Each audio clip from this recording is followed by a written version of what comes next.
Be me, 42-year-old single mother. Have one son, Dylan, who just turned 16. Raised him alone since his father left when he was 3. Always told myself I'd do better than my traditional mother did. I read all the books about raising boys differently. Determined to break cycles, create a better man. Never thought I'd be writing this confession. Dylan was such a sweet kid, curious, energetic, always building things. When he was 7, started getting interested in woodworking. Found my dad's old tools in the garage. Wanted to make birdhouses. I allowed it, but made sure to explain that domestic skills weren't gendered, that women could build just as well as men. He nodded, but his smile faded a little. Should have noticed that. Things really started when he hit middle school. Came home excited about trying out for basketball. I sat him down for what I thought was an important conversation. Explained how competitive sports create hierarchies, how they teach boys to dominate, rather than collaborate, how the culture around athletics often excludes and demeans, suggested he join the environmental club instead. More cooperative, less aggressive. He went quiet. Signed up for basketball anyway. Made the team. I didn't go to games. Told him I couldn't support systems that perpetuated harmful dynamics. He stopped telling me about practices. His father started sending him birthday cards around age 13. Dylan asked if he could visit him one summer. I explained carefully why that wasn't a good idea. That his father represented everything wrong with traditional masculinity, walking away from responsibility, choosing himself over family. That Dylan needed to understand these patterns to avoid repeating them. He asked if he could just write back. I said we'd talk about it later. Threw the cards away when he wasn't looking. Was I protecting him or protecting my narrative? Convinced myself it was the former. 8th grade, he wanted to take shop class, guidance. Counselor called it vocational exploration. I scheduled a meeting and explained that tracking boys into manual labor while others took advanced academics was problematic. That these classes reinforced class and gender divisions, pushed him into an extra science course instead. He liked science well enough, but I saw him watching woodworking videos on his phone late at night. Confiscated the phone. Told him screen time was rotting his brain anyway. Started noticing he'd get frustrated and punch his pillow. Normal teenage aggression, probably. But I saw it as my responsibility to redirect. Sat him down every time. Explained that violence, even against objects, was learned behavior. That anger was often masking other emotions he needed to identify. Made him journal his feelings instead. Found the journal once. Every entry was the same. I don't know. I'm fine. Nothing to say. Never occurred to me that my method was the problem. His freshman year, he mentioned wanting to join ROTC. Absolutely not. Spent an entire evening explaining military-industrial complex, how armies were tools of imperialism, how masculine ideals of honor and service were manipulations, how they preyed on young men's need for purpose. Gave him 3 books to read on the subject. He didn't read them. Sulked for weeks. I told him sulking was manipulation, that he needed to communicate openly. He said, "I did communicate. You just said no." Sent him to his room for being disrespectful. Somewhere around 15, he started asking about his grandfather. My dad died when Dylan was young and wanted to know what he was like. I was honest. Told him Grandpa was a product of his time, well-meaning but limited by traditional views. That he'd expected my mother to handle everything domestic. That he'd been emotionally unavailable in many ways. Dylan asked if I had any good memories. Of course I did, but I explained context was important. That nostalgia could blind us to problematic dynamics. He stopped, asking about Grandpa.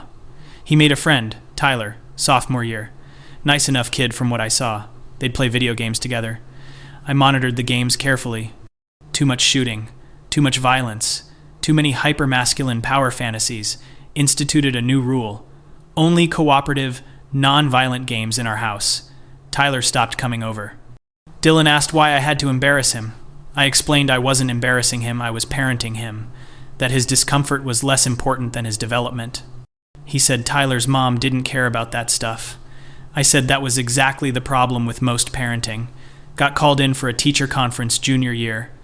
His English teacher said Dylan was withdrawn, didn't participate in discussions anymore, used to be one of her most engaged students.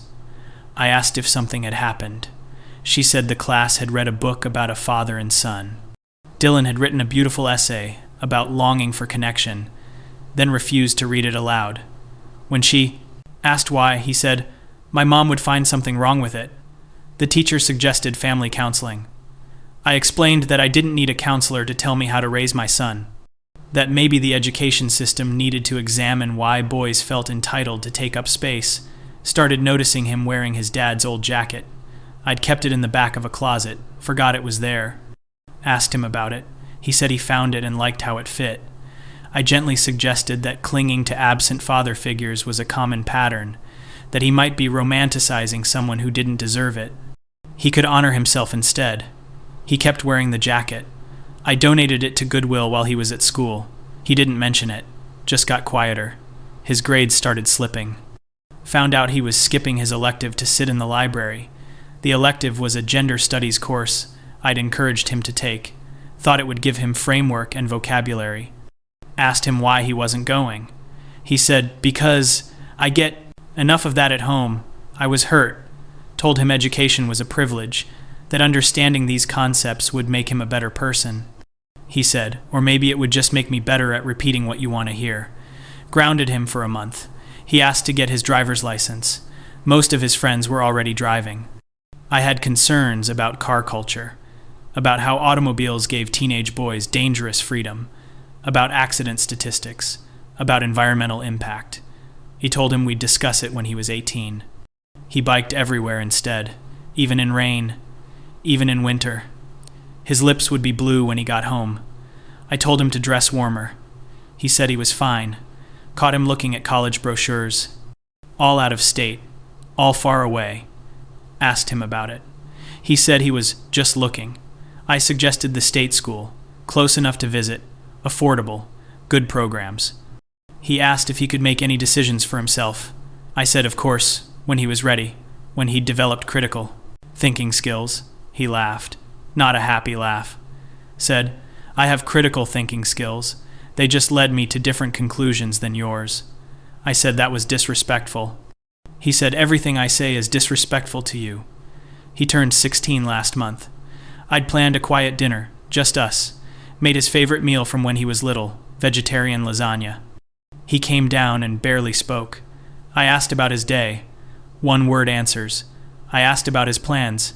Shrugged. I started talking about college applications. Suggested he write his essay about growing up with a single mother, about learning to question societal norms. He put down his fork. "I'm not writing about you," he said. I laughed, said that's not what I meant. He could write about his own journey, how he'd been raised to think critically about gender. "You mean how I've been raised as your social experiment?"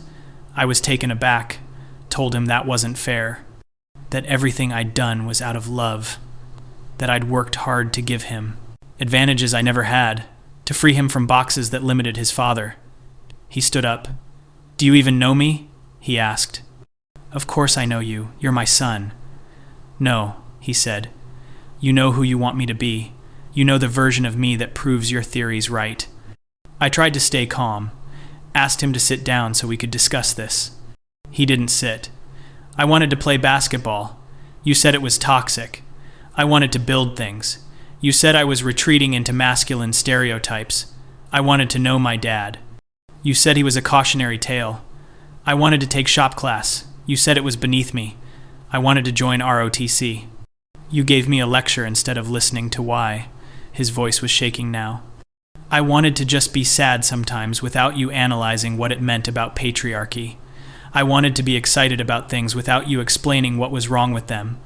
I wanted a mom who saw me instead of a project."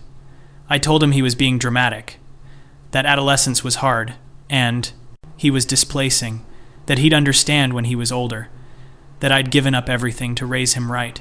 He looked at me then, really looked at me. His eyes were red. "I wish I had a different mother," the words hung there. I waited for him to take them back, to apologize. He didn't. He just turned and walked upstairs. I heard his door lock, sat at the table alone, the lasagna getting cold, Told myself he was just a teenager, that they all say things like that he'd calm down and we'd talk. But something felt different this time, final. He tried to talk to him the next morning. He left before I woke up, came home late, same thing the next day, and the next. We lived in the same house like strangers. Worse than strangers. Strangers might accidentally speak. Found myself replaying conversations. Things I'd said that seemed so clear at the time, now sounded different in memory. When he'd wanted to try wrestling and I'd explained grappling sports were sublimated violence. When he'd been excited about a camping trip and I'd worried about boys will be boys culture. When he'd asked if he could just like things without them meaning something. And I'd said everything means something. Was I right? Or was I just always right in my own mind? Called my sister finally. Hadn't spoken to her much in years. She'd always been more traditional. Married, 3 kids, lived in the suburbs. I'd privately judged her choices, told her what happened. She was quiet for a long time. Do you remember when Dylan was little? She asked. When you brought him to Christmas that one year? I remembered. He was maybe 5. Her boys had gotten toy trucks and action figures. My son had gotten art supplies and books. I'd been proud of choosing differently. He spent the whole day playing with their trucks, she said. You kept redirecting him to his gifts. He'd go right back to the trucks. At one point he asked if Santa loved him less because he didn't get trucks. You told him Santa wasn't real and that toys were marketing. He was 5. I tried to explain my reasoning. She cut me off. I'm not saying you're wrong about society, she said. But Dylan isn't society. He's one kid who needed to feel like who he was okay. Instead, you made him wrong for every instinct he had. Wanted to argue. Wanted to explain she didn't understand. But I couldn't. Because she was right. I'd spent 16 years making my son feel wrong. And he came home that evening. I was waiting in the kitchen. Asked if we could talk. He stood in the doorway, arms crossed. I apologized. Told him I'd been thinking about what he said. That I wanted to understand. He didn't move. What's my favorite color? He asked. I started to answer blue, but stopped. Was it blue? Or was that just what I'd painted his nursery? I didn't know. What do I want to study in college? I didn't know. What's my favorite food that isn't what you cook? Didn't know. What do I do with Tyler when we hang out? Didn't know that either. You don't know anything about me, he said quietly, because you never asked. You just told. Told me what to think, how to feel, who to be. And every time I tried to show you who I actually am, you corrected me. I was crying now. Told him I'd wanted to protect him. Wanted him to be different from other men. Better than the ones who'd hurt me. Better than his father. He shook his head. You wanted to win an argument with people who aren't even here. And you used me as your evidence. He was right. God, he was right. Every time I'd corrected him, I'd been arguing with my ex, with my father, with every man who'd ever dismissed me. Dylan was just the only one who had to listen. Asked him what I could do, how I could fix this. He looked exhausted. I don't think you can. Not because I don't want you to, but because you can't just undo 16 years. I don't know who I am outside of reacting to you, and I need to figure that out. He's been staying at my ward sister's house for 2 weeks now. Says he needs space. My own son needs space from me. I wake up and make breakfast for one. The house is quiet. I used to tell myself quiet was peaceful. Now it's just empty. Went through his room yesterday. Looking for I don't know what. Found a box under his bed. Full of things I thought I'd thrown away. His grandfather's watch. Birthday cards from his father. That jacket I donated. He must have bought it back. A basketball signed by his team. The ROTC application. Filled out but never submitted. A journal I'd never seen. Shouldn't have read it. Did anyway. Page after page about feeling wrong. About trying to be what I wanted. About failing. About wishing he could just be normal. About loving me but not liking who he was around me. The last entry was from his birthday. She'll never see me. She's too busy looking at her reflection and what she thinks I should be. I'm just a mirror to her, and I'm tired of not being real. Called my sister. Asked how. He was. She said he's okay. He's helping her husband build a deck. He's laughing more. He seems lighter. Then gently, he asked if he could stay through the school year. Felt like being punched. Wanted to say no. Wanted to demand he come home. But what home? To what? If that's what he needs, I heard myself say. Meant it. Didn't mean it. Maybe both. Started seeing a therapist. Not family counseling, just for me. Thought I had everything figured out. Thought I'd deconstructed all my conditioning. Turns out I'd just built a different cage. One where I was right and anyone who disagreed was wrong. Even my own child. Especially my own child. Therapist asked what I wanted for Dylan. Started listing accomplishments. College, career, awareness. She stopped me. What do you want for him? Not what do you want him to do or understand. What do you want him to have? Couldn't answer. Realized I'd never thought about it that way. Never asked what would make him happy. Only what would make him correct. Wrote him a letter. Didn't send it. Wrote another. Didn't send that one either. What do you say to someone you've spent their whole life trying to fix? How do you apologize for making them a symbol instead of a son? Finally wrote, I'm sorry. You deserved a mother who saw you. I was too busy trying to save you from things you didn't need saving from. I don't know if we can fix this, but I want you to know it wasn't your fault. You were never wrong. I was just always afraid. He texted back 3 days later. I know. Thank you for saying it. Nothing else. But it was something. We meet for coffee sometimes now. Once every 2 weeks. He's still staying with my sister. Senior year started and he's applying to colleges, all far away. I don't comment. He talks about his classes, his plans.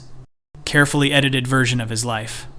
I listen, try not to lecture, catch myself starting to and stop. Last time we met, he mentioned he's thinking about engineering. Wanted to tell him about women in STEM, about diversity initiatives, about gender discrimination in tech fields. Bit my tongue. Just said, that sounds interesting. What kind of engineering? He looked surprised. Talked for 20 minutes about robotics. His whole face changed. I'd forgotten what he looked like, excited. Maybe I'd never known. He's 17 now. In a year he'll be gone. Really gone. Not just across town at my sister's. And I'll have the rest of my life to sit in this quiet house. With all my principles, all my awareness, all my rightness, and none of my son. Thought I was raising him to be better. Turns out I was just raising him to leave. All those other mothers I judged. The ones who let their sons play football. Who didn't question every game and toy. Who weren't raising them with frameworks and theory. Their sons probably still talk to them. Probably come home for holidays. Probably don't wish they had someone else. Was I wrong about everything? No. Society does condition boys badly. Masculinity does need reimagining. Systems do need dismantling. But Dylan wasn't a system. He was a child. My child. And I dismantled him instead. Sister says he's doing well.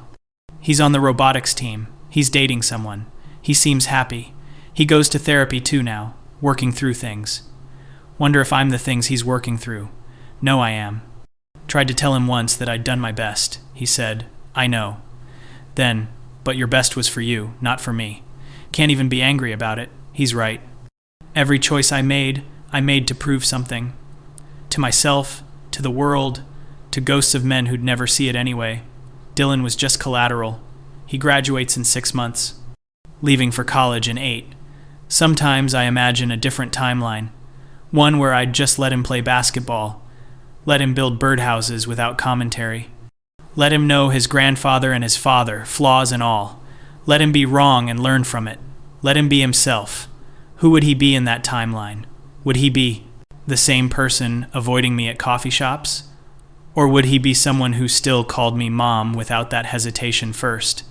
I don't know if we'll ever have a real relationship. He's polite now. Cordial. Answers my texts. Meets me when I ask. But the wall is there, built brick by brick over 16 years. Every lecture a brick, every dismissal. Every time I chose being right over being his mother. He told me once, recently, that he doesn't hate me. Said it unprompted. We were sitting in silence, and he just said it. I don't hate you, you know. I hadn't asked. Must have shown on my face, though. I just need to figure out who I am. And I can't do that around you. Because around you, I'm either what you want or I'm wrong, and I need to find out if there's something in between. I'm writing this as a confession, not for sympathy, not for absolution, maybe as a warning to other mothers who think they're doing it right, who think they're breaking cycles, who think their awareness makes them better. You can be right about the world and still wrong about your child. You can have all the best theories and still destroy what you're trying to build. You can love someone and still lose them. Not to the world, to yourself, to your need to be right. Dylan will be fine. He's smart. He's resilient. He's got support. He'll go to college. He'll build robots or bridges or whatever he wants. He'll probably be successful. He might even forgive me eventually, but he won't come back. Not really. Because there's nothing to come back to. I wanted to raise a son who was different. I did. He's different from what I planned. He's his own person despite me, not because of me. And I'll spend the rest of my life knowing I had one job, one child, one chance to get it right. And I chose my principles over his personhood, chose winning arguments over winning his trust, chose being correct over being connected. He wished for a different mother, and I can't even say he was wrong. He deserved one. Someone who saw him as a son, not a statement. Someone who loved him more than her ideology. Someone who knew his favorite color. It's green, by the way, I asked my sister. It's green.